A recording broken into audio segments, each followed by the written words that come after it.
Well, now let's travel to Port Stephens, 3 hours drive north of Sydney, from where the Two Tims report.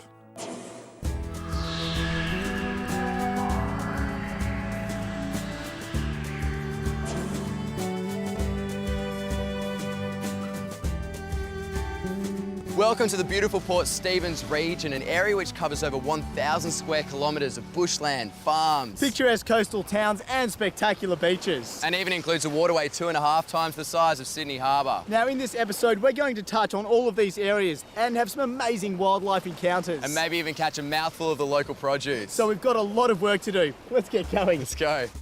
Port Stephens is nature's own paradise, full of breathtaking surprises around every corner. The region, however, was first inhabited some 40,000 years ago and holds special significance for the local Indigenous people, the Worrimi. On behalf of my people, I welcome you to our wonderful country. This is the land of the Worrimi, with all of its beauty and splendour, the magnificent port, the great rivers, the majestic sand dunes, the beautiful beaches, the awesome mountain ranges, and the Great Lakes. All contribute to this wonderful country of ours. The Worrimi people continue to walk this land today. On behalf of my people, I welcome you all to our God-given country, and may our journey together be pleasant and productive. Welcome, enjoy our country, the land of the Worrimi. One of the most impressive sights in the region is actually made up of this stuff right here. Stretching all the way from here to the south of Anna Bay, all the way down towards Newcastle, 32 kilometres in that direction, is the Stockton sand dunes, the largest mobile sand drift in the southern hemisphere. And with the dunes so vast and steep, with some reaching 30 metres in height, we decided we need an extra set of legs, in this case 4. Come on. So guys, I'm going to take you down along the beach and just enjoy yourself. Sit back and enjoy your ride. So here we go. Yeehaw! 1,000 years ago, this dune system was out about 10 kilometres, and gradually over all that time, the scientists tell us that it's been forced back. Yeah, as you can see, you know, the sun's shining, trying to break through. There's a bit of a heat haze here this morning. There's 26 kilometres down there of beach. Unspoilt beach, but it's truly one of the unspoilt areas along the East Australian coast.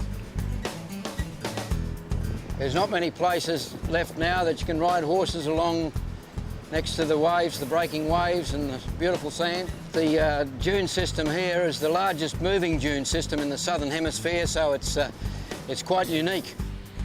So it's just a wonderful place. It changes all the time. The dune system's forever changing with the wind, and the ocean's never the same, so you're looking at a different landscape every time you come down here. It's really God's country out here, fellas.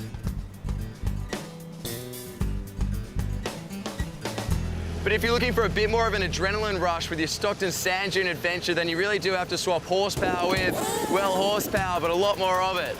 Check this out. Really good, exhilarating experience. It's definitely not for the faint-hearted, I suppose you'd say.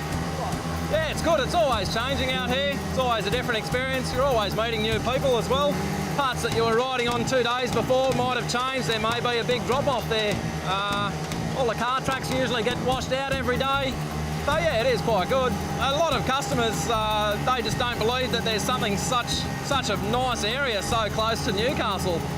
The Cygna, it's been washed up here for, well, it was washed up in 1974. So it's the biggest visible shipwreck on the eastern seaboard of Australia, and it's the second biggest ship to ever be washed up here, only beaten by the Pashabolka. So yeah, it's something very different and interesting. Oh, it's just the ultimate job. What an office. It's just great, you know. Even when it's raining, it's still a good job out here.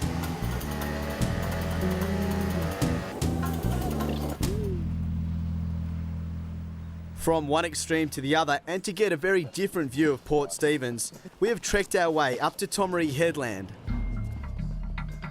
And at sunrise, the views are exactly what you would expect. Magical.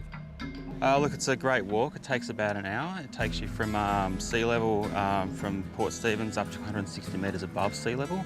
So it gives you a great view out over Port Stephens, which is a massive waterway. And then it's If you look out over the ocean, you can see all the islands. It's a unique part of the New South Wales coastline. There's not many places along the New South Wales coast where you get offshore islands like this that you can look at. So we've got Cabbage Tree Island, which is the only breeding spot for the Gould's petrel. And we've got a couple of other islands, Boondlebar Island, and then further to the north, part of Mole Lakes National Park is Broughton Island. Yeah, there's a lot of walks you can do. I mean, obviously, Tomaree National Park, it's located very close to the centres of Nelson Bay, Shoal Bay.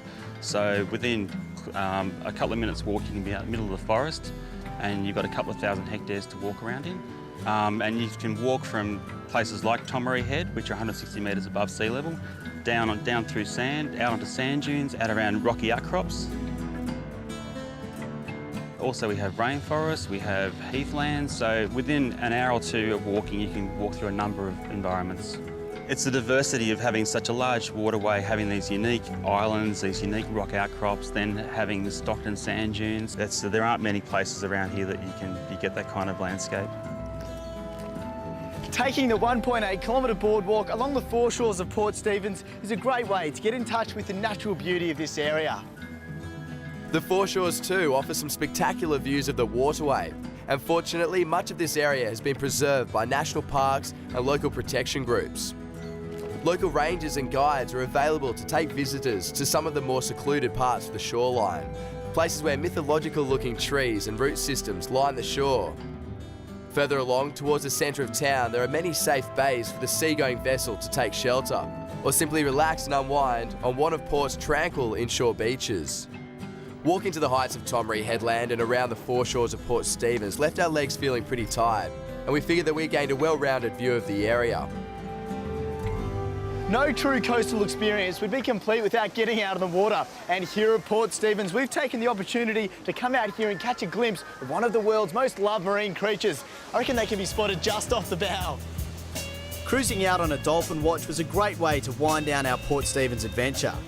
From the deck, we were able to spot a pod of dolphins playing around in the crystal blue water, with the expansive Mole Lakes National Park and Hawk's Nest region in the background. Cruises operate all year round and virtually guarantee that you will see these magnificent marine animals in the waters here in Port Stephens. The highlight for us came when the captain set out a boom net behind the boat, allowing willing punters to get wet and cool off.